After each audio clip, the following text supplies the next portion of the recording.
This video is sponsored by Campfire.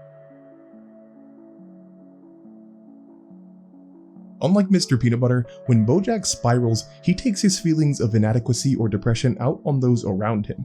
While Bojack compulsively tears down those close to him, Mr. Peanutbutter lifts them, often the same exact people, up. Mr. Peanutbutter confronts dilemmas head on, whereas Bojack almost always runs from his problems, lies, or sabotages those around him in order to protect himself. From the outside, Bojack's life is great, and he's achieving everything he ever wanted, but can't help being his own worst enemy. These words come from an article published to IGN.com on September 5th, 2017, and I love everything about them. The reason why that date, September 5th, 2017, is so important is because that is just 3 days before the release of Bojack Horseman Season 4. And the reason why I love this article, which is literally titled Why Mr. Peanutbutter is the Real Hero of Bojack Horseman, is because it pretty much perfectly sums up the amazing amount of character development that Mr. Peanutbutter has gone through from Season 1 to 5. This article, written for IGN by freelance writer Lauren Lavin, exemplifies the feelings that many of the show's fans had about Mr. Peanutbutter going into Season 4. He was the fun, happy, intensely loving dog man that, while being a bit much at times, stood as the beacon of joy in a show filled to the brim with depressed, lonely, broken characters. The point is, I'm going to be here for you 24/7, 247%. That's how there for you I'll be. He is the perfect contrast to Bojack, which Lauren Lavin's article makes sure to note. They are both rich, middle-aged television celebrities, but the way that Mr. Peanutbutter copes with the struggles that come along with such status are more or less viewed as functional and healthy, while Bojack's coping mechanisms are dangerously dysfunctional. You said it with your actions. What actions? Oh, look at that baby! Isn't he the cutest baby you ever saw? What? No, what? Where Bojack harms others, Mr. Peanutbutter heals. Where Bojack hates, Mr. Peanutbutter loves. And if I'm being honest, I probably would have agreed with Lauren Lavin and her article at the time of its publishing. Across the first 3 seasons, I saw Mr. Peanutbutter as a happier and healthier version of Bojack. Many of you fans probably might have too.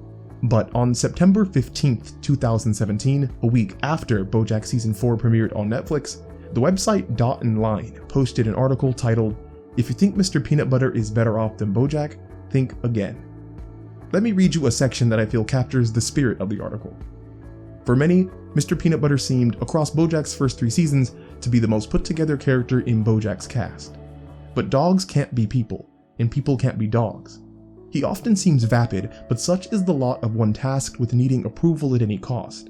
He avoids that conceptualization though, because to acknowledge it would be to acknowledge the impossibility of achieving the only thing he truly desires, and the only thing he wishes to give to others: unconditional love.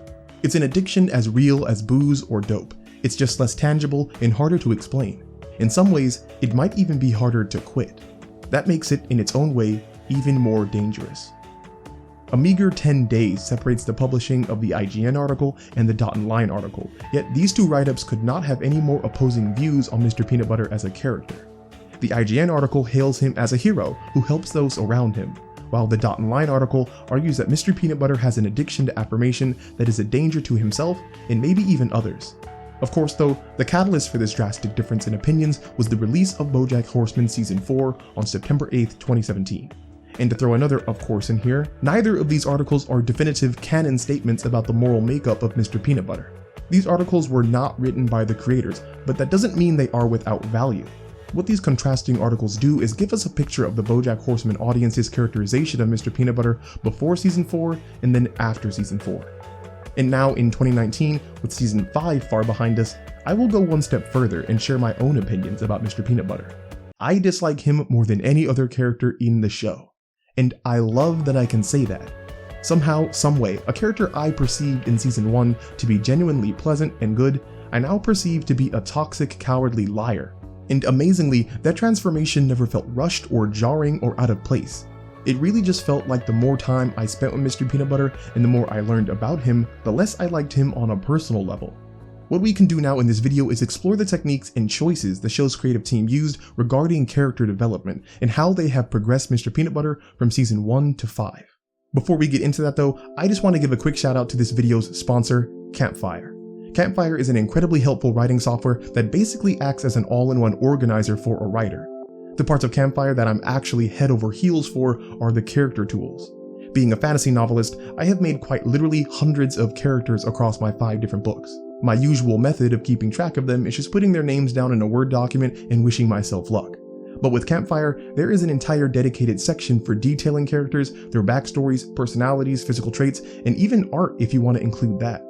And if it weren't enough, there is a feature where you can organize how characters are narratively related, and even give characters their own detailed encyclopedia pages.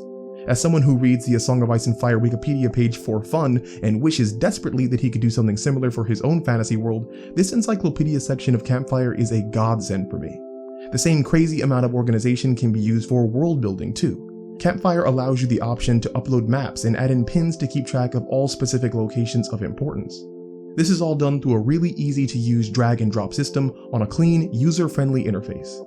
Great channels like Hello Future Me and Shadiversity agree with me in thinking pretty highly of Campfire. Most importantly though, they help support my channel in a huge way, which means that I have the resources to create better content for you guys. So let's support Campfire in the same way. For all you writers out there who are interested, I will leave a link in the description below. Now, getting back to Mr. Peanutbutter, to understand his character development, we have to talk about what kind of character he is. There are 2 real classifications that can be used to describe a character. Number 1 is what type of character they are, and number 2 is what role that character fills. Let's tackle character type first. We can look to British novelist E.M. Forster for some guidance on this topic. And just in case you were wondering why we should care what this guy has to say, his 16 nominations for the Nobel Prize in Literature gives him a wee bit of authority on writing. In Forster's book, Aspects of the Novel, which he published in 1927, he defines 2 basic character types. He writes about flat characters and round characters. Flat characters are 2-dimensional in that they are relatively uncomplicated. These are also referred to as static characters. By contrast, round characters, also called dynamic characters, are complex figures with many different characteristics that undergo development or change.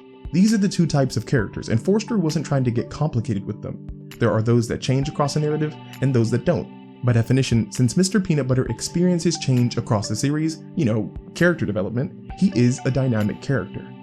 Next, we can look at the role of a character, which is a basic summation of their purpose in the narrative. The most commonly known roles are the protagonist, whose goal is the focus of the plot, and the antagonist, who wants to keep the protagonist from achieving their goal. But there are many other roles in writing, like the deuteragonist, the tritagonist, the rival, the focal character, the straight man, the love interest, and on and on. However, the role I want to focus on is fairly well known and has a fairly weird name, the foil. Now, for those of you who care, and especially for those of you who don't, the name is directly ripped from a technique used by jewelers. They would slip an extremely thin sheet of metal, aka foil, behind the gemstone of a ring or necklace, causing the foil to act as a reflector for the gem in front of it, increasing the light that bounced from it and therefore increasing the gemstone's shine. The foil would literally highlight the gem. Storytellers heard of this technique and, like the depraved, insatiable thieves that they are, stole it to use with their own characters. For centuries, narratives have included a character whose main purpose is to highlight the attributes of another character. They are the foil to that character. And since you are probably getting what I'm leading up to, I will just come out and say it. Mr. Peanutbutter's narrative role is a foil, and the character he highlights is Bojack.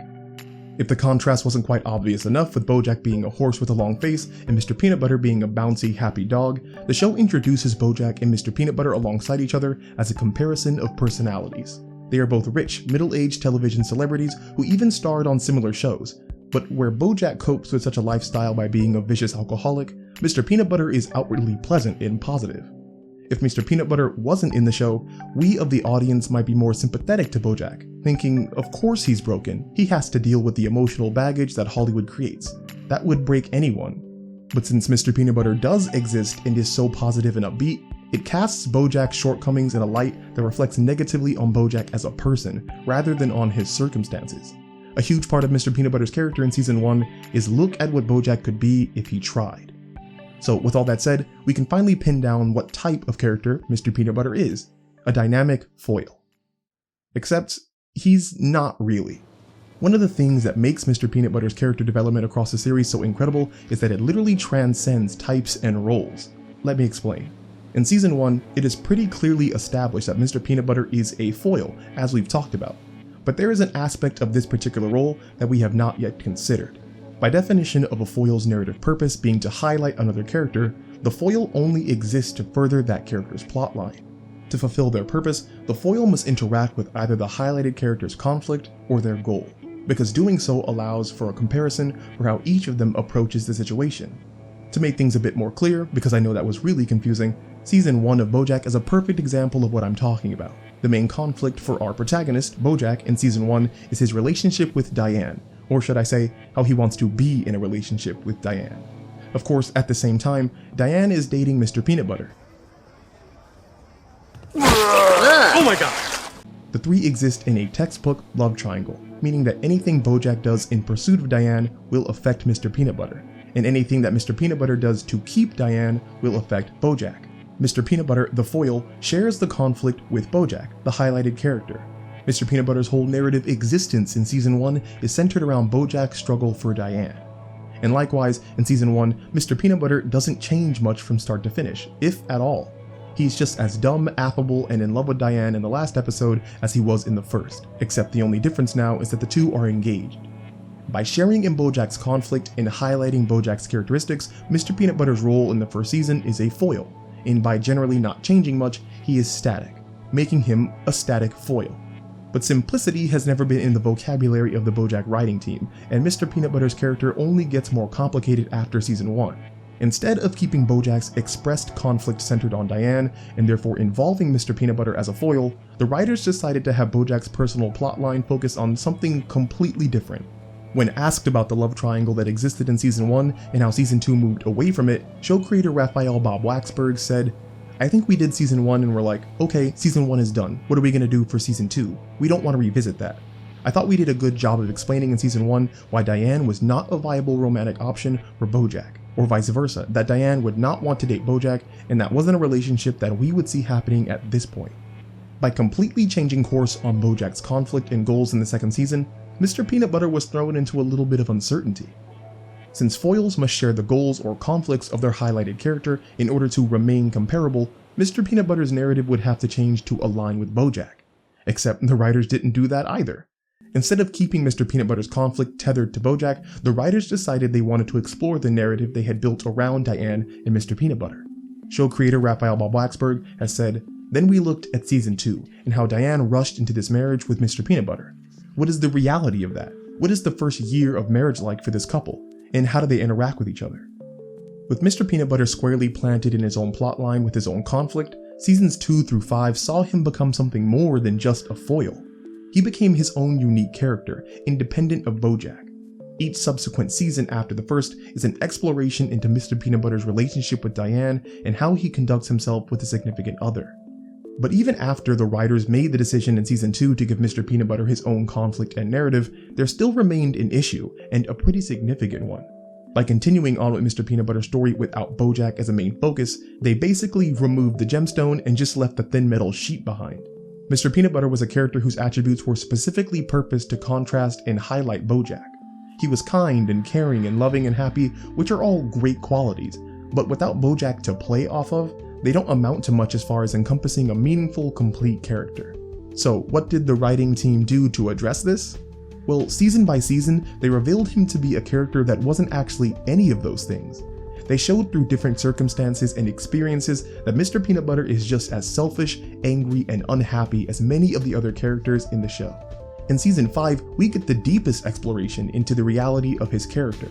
Other divorced couples can't handle it, but we are handling it so well because we are better than them. Are we the best divorced couple? I think we might be. After his relationship with Diane ends, his abject terror of being alone spurs him to quickly start dating Pickles, a dog young enough to be his daughter, who he promptly cheats on twice.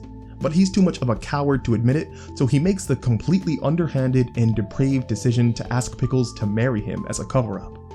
All of this character development was possible because the writers rooted it in the traits that they had already given Mr. Peanutbutter even before they knew they were going down this path.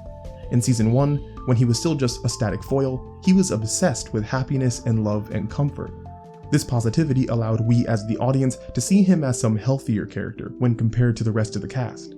But as the show continued, Mr. Peanutbutter developed into a character that would do nearly anything in service to his own personal happiness and comfort, no matter how much it inconvenienced or hurt someone else. It's gonna be great, as it always is, from my perspective. He went from the character that IGN called a hero who lifts others up, to a character that Dot and Line called a dangerous addict who needs approval at all costs. Mr. Peanutbutter's character development successfully takes him across types and roles, which is a testament to the expertise of the team that writes for Bojack. And it's not just Mr. Peanutbutter that has a fantastic narrative journey. Many of the characters that appeared in episode 1 to be simple and static had developed to be complex and jarringly honest depictions of life. In fact, the cast has become so detailed and dynamic that it caused the show itself to go through a development of sorts.